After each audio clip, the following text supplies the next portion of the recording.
Good afternoon, everyone. Volodymyr, let me start by paying tribute to you and to the Ukrainian people. You are fighting not just for Ukraine, but for the freedom and security that is cherished by the British people and by all Europeans every single day. Just a few moments ago here in the United Kingdom, we saw the sentencing of 6 men for Russian-sponsored arson attack on a warehouse in East London. This was a warehouse storing humanitarian aid and satellite equipment destined for Ukraine. We will not tolerate this hostile activity. And it just underlines the point. Your security is our security. What happens on the front line of Donetsk today is shaping our collective future for years to come. And that's why Emmanuel and I brought the Coalition of the Willing together again today. We stand with you, stronger than ever, united behind Ukraine, and united with President Trump in calling for the fighting to stop now and for the negotiations to begin from the current line of contact. President Trump is right to have imposed sanctions on Russia's oil majors, as the UK has also done, alongside the latest package from the EU. And we must now maintain this pressure. Volodymyr, you have said for months that you're ready for a ceasefire and you're ready to meet Putin. Yet he continues to stall and play for time. Putin is the only person who does not want to stop this war.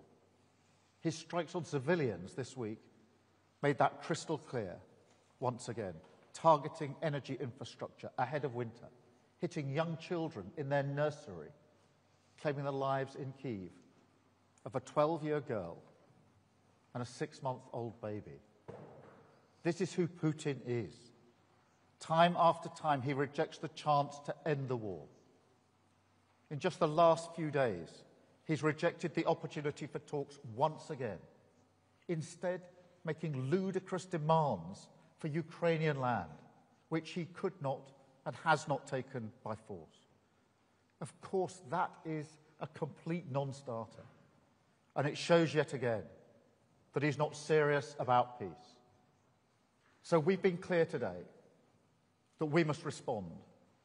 Working with the US, this coalition is determined to go further than ever to ratchet up the pressure on Putin, from the battlefield to his war economy, because that is the only way to change his mind and push him back to the table. And in our meeting this afternoon, we came together around a clear plan for the rest of this year. First, we will act to take Russian oil and gas off the global market. Last week, the UK became the first country to sanction all of Russia's oil majors. On Wednesday, the US acted decisively to join us, together with further sanctions from the EU. And we're choking off funding for Russia's war machine. And I'm urging others to take these steps too, to go further to reduce their dependencies and incentivize third countries to stop buying these tainted resources. Second, we're determined to push on with the progress on Russia's sovereign assets and unlock billions to help finance Ukraine's defence. The bill for Russia's destruction in Ukraine should be paid by Russia. So we want to move ahead at speed with the work needed to deliver reparation loans and get the funds flowing to Ukraine. Third, we are strengthening Ukraine's air defence to protect its civilians and its energy infrastructure. I announced today that we're accelerating our UK programme to provide Ukraine with more than 5,000 lightweight multi-role missiles. This programme has created hundreds of brilliant jobs in Belfast, and they're working now to deliver an additional 140 missiles ahead of schedule to bolster Ukraine's defences through the depths of winter. Fourth, we will keep up the military pressure on Putin through the continued provision of long-range capabilities. And finally, while now is the time to prioritise pressure, we're also continuing our work on security guarantees, including the multinational force Ukraine, to uphold a just and lasting peace when that day finally comes. Because, and I say it again, Ukraine's future is our future. What happens in the weeks and months ahead is pivotal for the security of the United Kingdom and all our allies across NATO and beyond. So we are determined to act now, to dial up the pressure on Putin and finally bring him to the negotiating table in good faith. Thank you. Now let me hand over to my friend Volodymyr. Thank you so much, Keir. Ladies and gentlemen, dear friends, Keir, Mette, Dick, Mark, and everyone here, thanks you for today's meeting, today's coalition. These are two important days for us, very important. Today, the meeting of the coalition of the willing in London, and the day before there was an EU leaders meeting in Brussels. I thank you guys for all the support and your readiness to keep helping. And today, all the partners confirmed that next year they will continue to support Ukraine, our country, our resilience, especially the financial support, which is crucial. And today, the new Prime Minister of Japan joins the coalition for the first time, and all the signals are clear. Thank you. We all see the challenges these days, and the Russians are carrying out a campaign of terror against our energy system, and they really want to make the winter cold a tool of torment and pressure on Ukraine, our people, and on our defense. And Russia's goal hasn't changed. They want to break us, want to break Ukraine, and they are doing everything to achieve it. So that's why our defense means everything that truly stops Russia from killing, destroying, and terrorizing. First, air defense, and today we spoke in detail with our partners about the systems. It's important that our partners focus on what's most practical and effective, and we gave all the details. Second, of course, it's important that everyone agrees the front needs substantial attention, and the focus must be on it, and thank for all the steps of help. And third, we are promoting a more meaningful approach to diplomacy. Diplomacy matters only when it can lead to real decisions. And when it comes to Russia, that dish has many ingredients. The essential ones are real forms of pressure on Russia, sanctions, our long-range capabilities, political pressure, accountability for war crimes, and real actions regarding Russian assets. Today we all agreed sanctions that hit Russian oil infrastructure, Russian oil companies are a big step, and I thank President Trump and all our partners who are implementing this. And we have to apply pressure not only to Rosneft and Lukoil, but to all Russian oil companies like Surgutneftegaz and others, and to the shadow fleet and its infrastructure, and to Russia's oil terminals. And we have to implement all we have discussed today about the Russia's shadow fleet.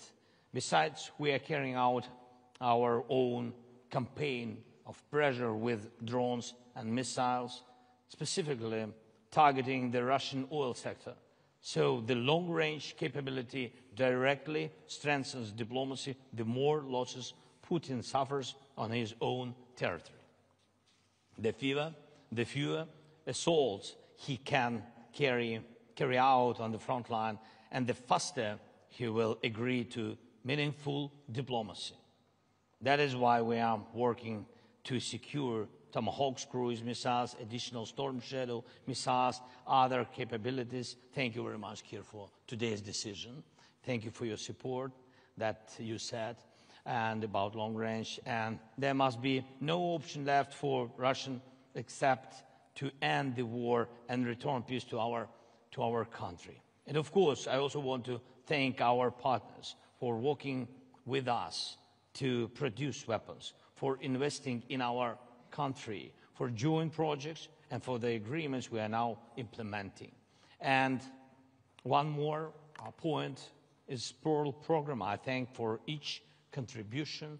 Mark, thank you for coordinating this program, for each contribution, and today we agreed to step up in the coming months. Peace is born from pressure on the aggressor, and that is what we must continue to do. Thank you. Thank you very much, Volodymyr. Mark, can I turn to you? Yeah, thank you, and good afternoon. And as Keir Starmer and Volodymyr Zelenskiy have said, we just concluded a very productive meeting of the Coalition of the Willing, and I welcome the initiative allies are showing to strengthen our support to Ukraine even further. Just 2 days ago, I was in Washington, where I had a very good meeting with President Trump.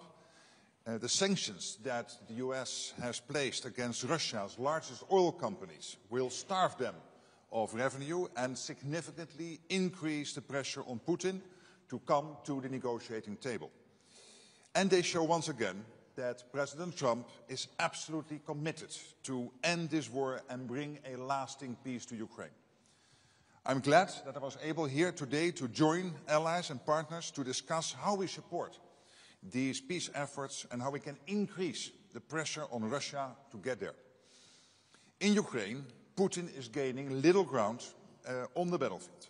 And where there are marginal gains, they are coming at a huge price. Hundreds of thousands of Russians are dying for Putin's deluded aggression. Ukraine continues defending itself bravely, and our support to them is working. The truth is that Putin is running out of money, troops and ideas. President Trump said it very well. They should stop where they are now. And now is the right time to increase the pressure on Russia, so we can finally get a fair and a just peace for Ukraine. I therefore welcome the recent announcements by European allies and Canada of additional military aid to Ukraine. The developments on the battlefield show that our support to Ukraine is working, and we need to keep it up.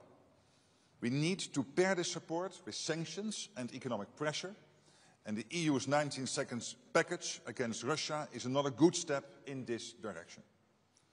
On both sides of the Atlantic, we want this war to end.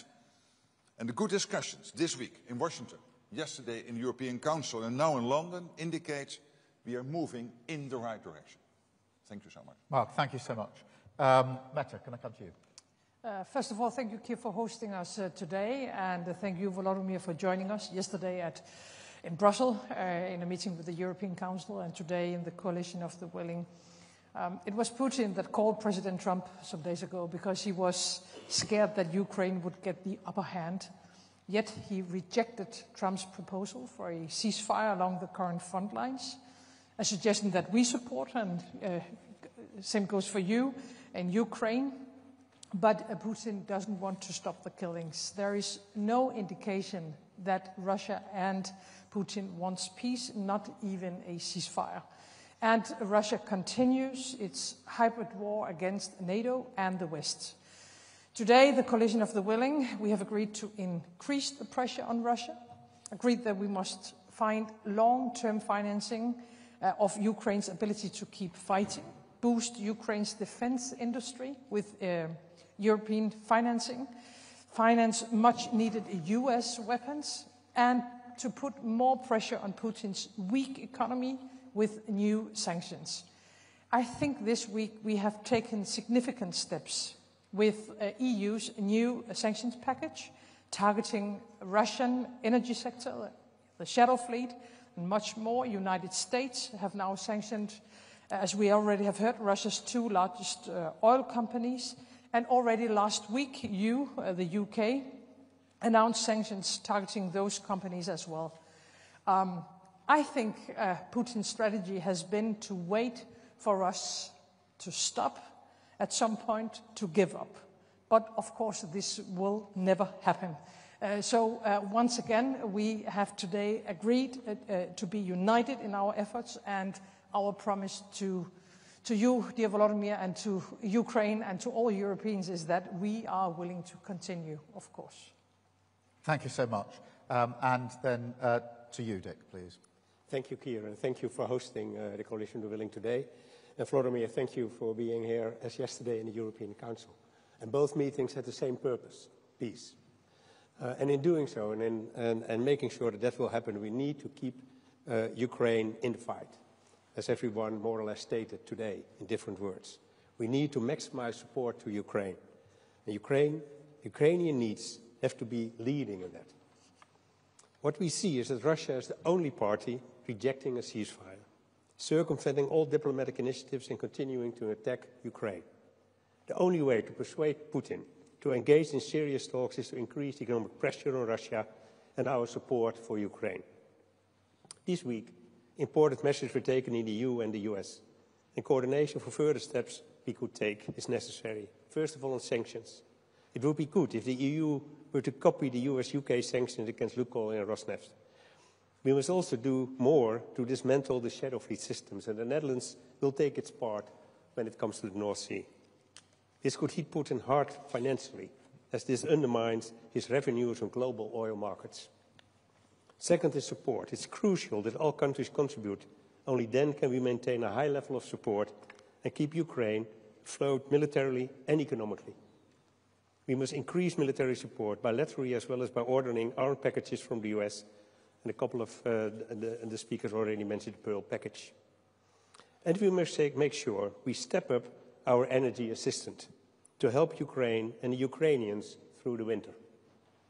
We are very concerned with Russia's ongoing attacks on Ukraine's energy infrastructure before the start of the winter, especially on its domestic gas production. Costs for recovery are high and the need for gas imports have increased. The Netherlands, therefore, will increase financial and material support on energy, and we urge all our partners to consider increasing their contributions as well. We can put more pressure on Putin to end this war if we work even more closely together and widen our impact on Russia. And at the same time, this is the way to create the best possible conditions under which Ukraine is able to negotiate. Thank you. Thank you so much, Dick. Thank you, colleagues. We're now going to attempt a Q&A, a five-way Q&A, where we will each ask, be asked a question. And I'm going to start with Beth, please, from Sky. Thank you. Prime Minister Beth Rigby from Sky News. This is a question to both Prime Minister Starmer and President Zelensky, if I may. You are the coalition of the willing, but you're unable to stop President Putin without US support. How disappointing is it that President Trump won't at the moment